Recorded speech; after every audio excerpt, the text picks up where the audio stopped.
The chuck adjusts open and close to securely hold a drill bit, allowing you to use a variety of different sizes. There are 3 jaws in the chuck that clamp against the drill bit. After years of hard use, these jaws will wear and your drill bit might begin to slip in the chuck. Sometimes a jaw inside the chuck can be broken off. Replacing a chuck is a repair that you can do yourself, and I'm going to show you how. Hi, I'm Mark Socha.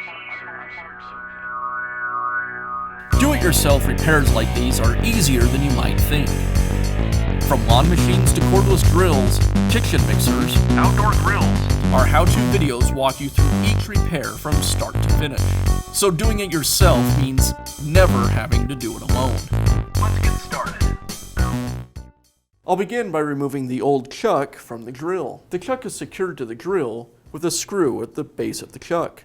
Unlike most drill chuck screws, it's a regular thread, not reversed.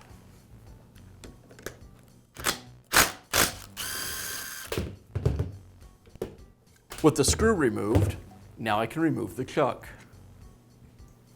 Now I can install the new chuck.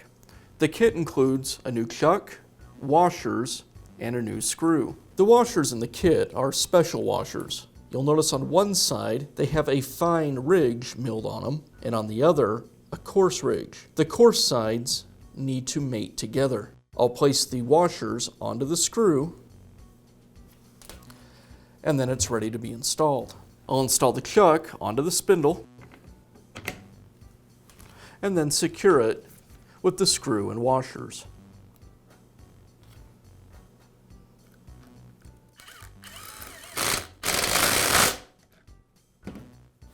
And it's ready to go.